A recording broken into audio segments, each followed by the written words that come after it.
అది అక్కడ సంస్కృతి, అక్కడ వాళ్ళ కల్చర్. అది బయట ఎక్కడో పని చేస్తారు, సంపాదిస్తారు, ఇక్కడికి వచ్చి రాజకీయాలు చేస్తారు, గెలిపిస్తారు, ఓడిస్తారు. పోయినసారి నన్ను కూడా ఓడించారు, నాకు కూడా పాఠం చెప్పారు. అది వాళ్ళ కల్చర్ అండి, చిన్నతనం కాదు అది. మాకు నీళ్లు తక్కువ, వ్యాపారం కానీ బయట పోయి చూసుకుంటాం. మీకు నీళ్లు ఎక్కువ. ఆ నీళ్లు లేదనే కదా ఈరోజు మేము హై లెవెల్ కెనాల్ కోసం పోరాటం చేసేది. ఆ హై లెవెల్ కెనాల్ కూడా ఎవరు తీసుకొచ్చారు? 2009లో అప్పుడు జలయజ్ఞం అని చెప్పి డాక్టర్ వైఎస్ఆర్ గారు పెట్టిన తర్వాత వెలుగొండ ప్రాజెక్ట్ నుంచి మర్రిపాడుకి, ఉదయగిరికి, ఈ మెట్ట ప్రాంతానికి సరిపోవు, నీళ్లు రావు, అందువల్ల వేరే ప్రాజెక్ట్ సృష్టించాలి.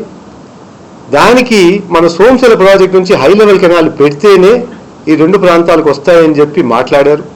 ఆయన మళ్ళీ సోమయాజుల దగ్గర పంపించారు. అక్కడ ఒక చర్చ జరిగింది. ఆ చర్చ తర్వాత 2009లో మేనిఫెస్టోలో పెట్టడం జరిగింది. అది దాని హిస్టరీ.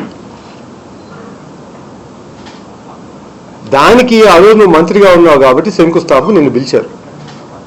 నువ్వు అక్కడ ఒకరోజు క్యాంపెయిన్ కూడా చేయలేదు, ఆ ప్రాజెక్ట్ గురించి కూడా తెలియదు. ఇప్పుడు మాత్రం గొప్పలు చెప్పుకోవడానికి మాత్రం ఈరోజు నీకు నోరు వస్తా ఉంది. 18 సంవత్సరాలు అయింది కదా అప్పటి నుంచి. ఈ 18 సంవత్సరాల్లో దాదాపు 13 సంవత్సరాలు ఆయన ఎమ్మెల్యేగా ఆయన ఉన్నాడు, ఇన్ఛార్జిగా ఉన్నాడు, లేకపోతే ఆయన ప్రభుత్వంలో ఉండే పరిపాలన కూడా జరుగుతూ ఉండేది. అంటే 2009 నుంచి 2019 దాకా ఆయనే కదా ఇన్ఛార్జ్, ఇక్కడ ఎమ్మెల్యేగా ఉన్నాడు. దాని తర్వాత మళ్ళీ టీడీపీలో చేరి ఆత్మకూరుకి ఇన్ఛార్జ్గానే ఉన్నారు కదా. పొంగూరు రిజర్వాయర్ ముందు కట్టాలా, చాబోల్ రిజర్వాయర్ ముందు కట్టాలా కాదు క్వశ్చన్. ప్రాజెక్ట్ ఏదైనా మొదలు పెట్టే ముందర ల్యాండ్ ఎక్విజిషన్ చేయాలి. ముందు అవసరమైన ల్యాండ్ అంతా తీసుకొని దాని తర్వాత ఎవరైనా ప్రాజెక్ట్ మొదలు పెడతారు. అది ఎక్కడైనా ఇండియాలో, భారతదేశంలో అయినా, రాష్ట్రంలో అయినా, ఎక్కడైనా కానీ అది ఫస్ట్ చేయాల్సింది. మీకు అంత మాత్రం బుద్ధి లేదా?